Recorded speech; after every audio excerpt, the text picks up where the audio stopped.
Texted him saying, hey, it's driving me crazy not being able to play. Can I at least be a part of it? Can I be on the sidelines?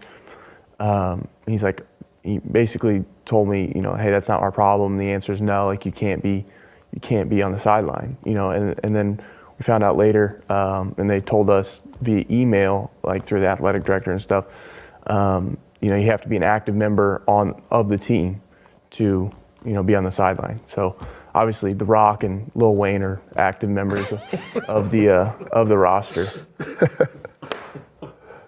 The questions you've all been asking are now being answered. Welcome to another edition of It's All About Who You Know, where influential people talk about sports, faith, and more.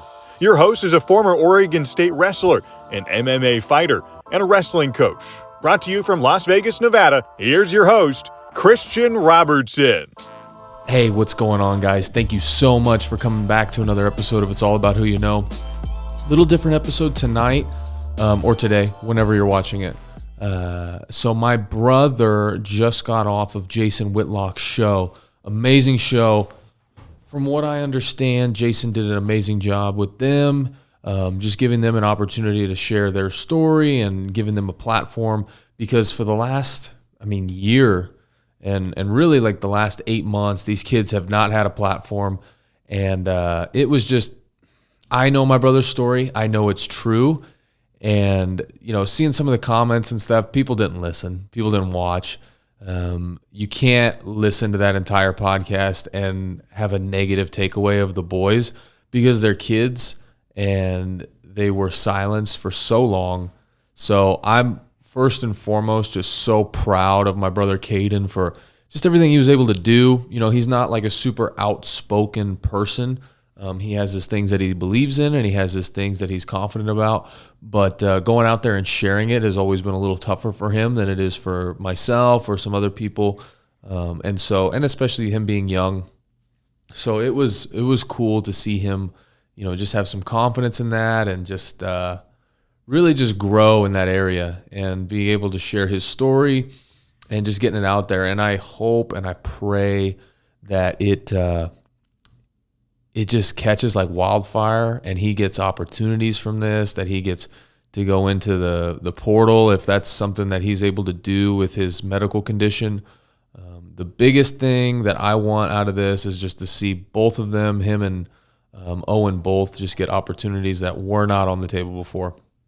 So, but let's get into what happened, all that stuff aside, what happened on the episode, what Jason highlighted, what he didn't highlight, and then just some of my own opinions and takes of the whole situation. So I'm going to try to keep my witness as a Christian as much as possible. If I go off the rails a little bit, forgive me, I'm only human. First of all, poll question, anybody listening on Spotify and Apple, you can do this too, but what is your opinion of Coach Prime Deion Sanders? Do you think he's done a good job at Colorado? Do you think the way he's treated these kids has been worth the 3 extra wins? Or do you think he's done a poor job? I will comment myself, but I'll comment a little later in the episode. So first hour or so of the podcast, Jason goes in and he starts talking about the bowl games, Florida State, Alabama getting out, all that. So eventually he brings on Caden and his friend Owen. So how this all came about, they were actually planning to come on this show, which they are later in the week, and you guys should definitely check that out. Also, if you have not yet, make sure you subscribe. If you're listening, make sure you subscribe to the channel and go over to It's All About Who You Know on YouTube and subscribe there as well. Back to what I was talking about.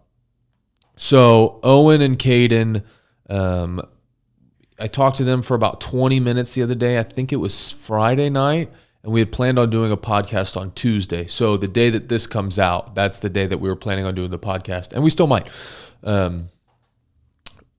Basically, just gave them the rundown of what we wanted to accomplish, and at this point in time, Caden's football career hasn't really progressed as far as the injury or the medical condition goes, with the MRIs and the cavernous malformation in his head. But So what had happened was we spoke about it. They were finally ready to share what's been going on, just some of the details with Coach Deion, because it really is, it is frustrating, and to say the least. And I think my biggest frustration, one, it's my little brother, and I take a lot of ownership of that and protection. I'm like, man, if anybody tried to hurt him from this, I would want to I just want to be there. I want to make sure he's safe. I want to make sure he's okay. And I don't think anything negative is going to come out of this for him. And he was already telling me on the phone a little bit ago that, everything's been positive. So that's awesome. And if you guys want to keep sharing some love with him, go ahead and do that. But no, so we had talked, kind of gone through the rundown of what we wanted to accomplish with the episode, with the podcast, with the interview, and just getting their story out. Because actually a year ago, Caden and I did a podcast, and when Coach Prime first got hired, and it actually blew up for my channel. Within a few hours, I had made like $100, and I think it had like 17,000 views, something like that. You can still find it. It's on my old channel, and I just reposted it on my new channel. It doesn't have very many views. It was like a 10-minute clip, but the reason it went so viral is because of all the negativity towards Caden. And, negativity sells. There was a lot of, 80% of people liked the video, but 20% did not, because of just so much negativity. And what happened was Caden got misconstrued with his tone. He kind of spoke a little bit monotone, and people thought that he was being negative. He wasn't. He had no qualms with the entire situation. He didn't know Coach Prime yet. He still doesn't know Coach Prime, which, funny enough. So that kind of blew up, but I had to take it down because just some of the negative press. We did not want to create a bad reputation with Deion. So we're talking a few days back and, kind of giving them the lowdown. And then he calls me the next morning. He's like, hey, or he texts me. He's like, you need to call me. And I'm like, what's going on? Like, somebody's plane go down. What's happening? And he tells me, hey, I'm going on Jason Whitlock's show. Owen reached out to him on Instagram after we got off the phone and is like, tells him the whole story, or at least parts of it. And Jason is like, I want to fly you guys out to Nashville. I want to get you guys on my show to come talk about this. Just crazy, right? And my brother's like freaking out. Kind of beat a jerk a little bit. He's like, well, we're not going to do your show now. And I'm like, bro, what the hell? Like, I told you, like, I try to give you a platform. But anyway, I digress. And so, they go on the show, and Jason just talks to him. And it's just, it's crazy to me. This is like unacceptable at any level, especially, listening to that. My brother has a medical condition that literally he could die on the field if it were to go south. And that's not speaking figuratively. That's not, saying like, oh yeah, he could die I could die any day. No, like legitimately, if he gets hit hard enough with what is in his head, he could die. And the thing that pisses me off the most is that is the case, and nothing from Coach Prime. Deion, I don't know what his name is. Comment below what his name is. Not so much as a text, not a meeting, nothing. And this is unacceptable in any aspect of life, especially when you claim to be a born-again Christian. This is not Christ-like behavior in any way, shape, or form. When in the podcast episode on Jason, you heard Owen talk about, how he would see him on the elevator. He'd be like, hey, coach, how's it going? He'd be like, yeah, hit 5 for me. Text, and then would walk out of the elevator and go, handshake and high five some of the guys that he recruited. And it's just to be an older brother and to hear that that's going on, it infuriates me. It drives me absolutely freaking crazy. And I know that if somebody treated Deion's son like that, mistreated Deion's son like that, because I don't think that they deserve that, he would be pissed. He would be livid, and he would be going to his social media and saying whatever he could about that person. So there's a double standard here, and it really drives me nuts.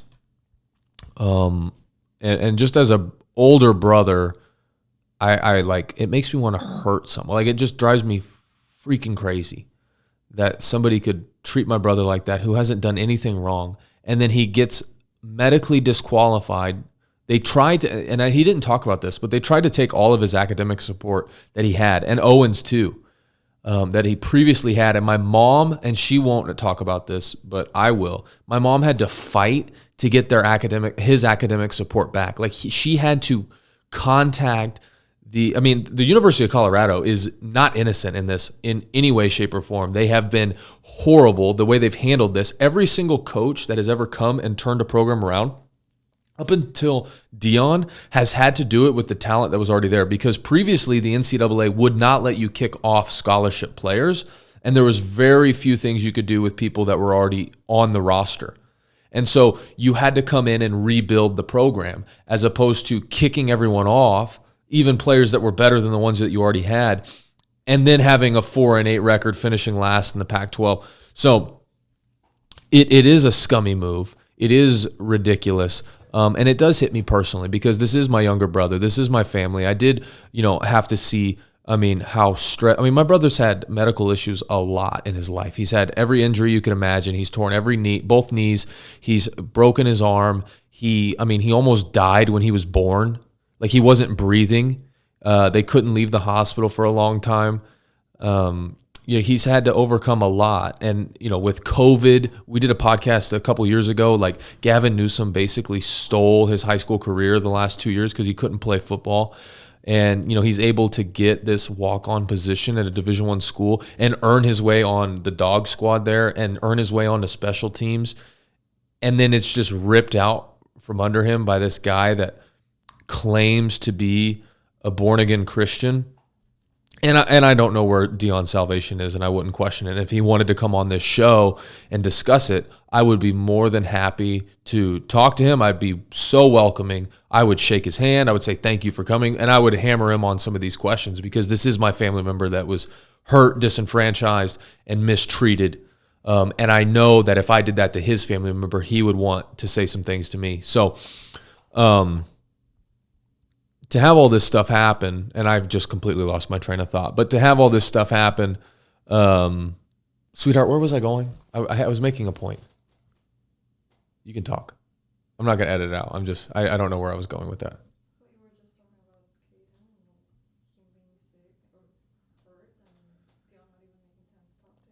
Oh, yeah. So you think about all those things, and he's got a medical condition, and you can't even make 5 minutes. And they talked about this. He couldn't even make 5 minutes to say, hey, brother, we're sorry.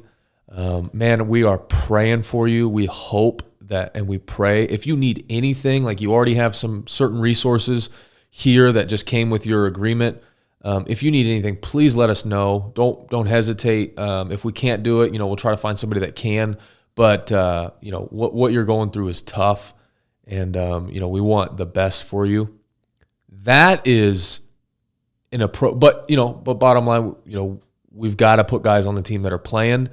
And unfortunately, we don't know what's going to happen with you. Maybe sometime down the road, but right now it's not the time. That would be a ballsy way and a man way to show up and say, hey, I'm not happy with it. I don't like it. But at least I can't say anything bad about the person that said it, because they did not treat me wrong. They just, don't see something that maybe I see or maybe somebody else can see. Instead, you don't talk to the kid. You don't reach out. You ignore his text. You ignore his mother's emails. You completely act like you're above him as a human being. First of all, there's no human being that's above another human being.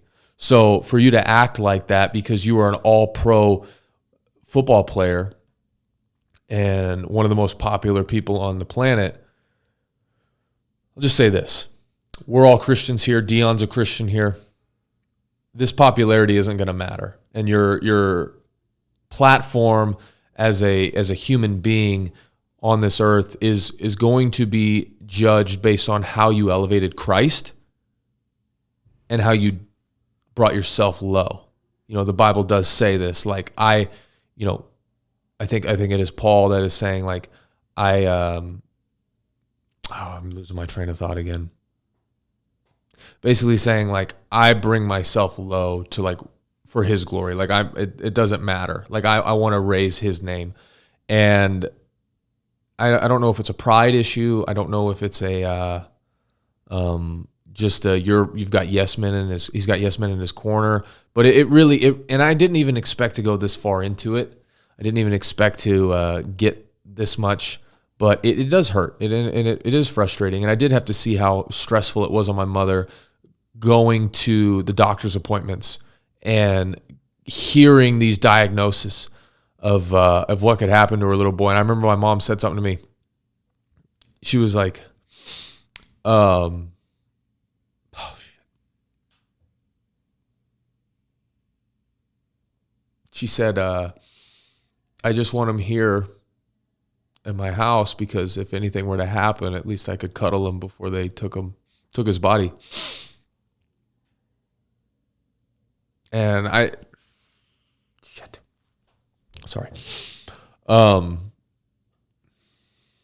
I just don't have a lot of good words to say about somebody that could not care to even have a freaking conversation with somebody when that is the potential outcome on the table. If somebody was dying in a hospital bed with cancer and the coach didn't come talk to them when they're still on the team, that would be, I mean, that's a pretty shitty person. So that's all I have to say on that. But my brother and Owen did an amazing job on Jason Whitlock. I want to say thank you so much to Jason for giving them the platform to speak, because even though, I tried to do it and I want to do it and I'm still going to do it, I don't have as big of a voice as the Blaze Network and Jason do. I mean, that video has already gotten 20,000 views at the time of recording this. So just a huge thank you to that entire organization for allowing that. And if anybody is watching it or saw it or is watching this, listen to the whole interview before you decide to make your judgments, because is everything good? Yeah. Okay. Listen to the whole interview before you decide to make your judgments, because it is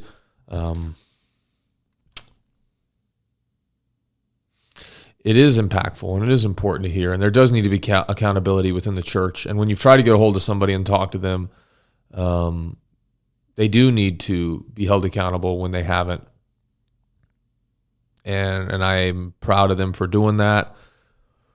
And just, having that the guts to do that. It was cool to see. And there was actually, it's just some of the things that they said I didn't even know. Like, I didn't know that there was a red carpet that says, "Did I ask you to come in?" I didn't know that, what was the other one? Well, there was a lot I didn't know, and I'd have to go back and watch it. But just the whole fallout of the deal was pretty crazy. And I'm just proud of my brother. So, babe, is there anything else I should talk about or discuss? Or I'm putting it at the beginning of the thing, but it's just my brother had like one of the best lines, and he goes, they said, what did they say? Oh, like when they got back to him, they had said, only active roster is allowed on the field. And he goes, well, I didn't know that The Rock and Lil Wayne were active roster, but okay. And the best part of the whole video is like he doesn't even laugh. He doesn't smile. He just keeps chewing his gum, which Caden, I do have to say, like, why did you bring gum to that? Like, is this your first rodeo, dude? Like, what the heck were you thinking? You just like, what's up, Doc? Just like Bugs Bunny over there. And then there was one point. Oh my gosh, there was one point, babe, do you remember? There was one point when he like had to look at his note. And he had to. It was back in April. Yeah, back on, he goes like this. He's like, back on April 26th. Like, looks at his note, but he like must not have remembered that the camera was on him.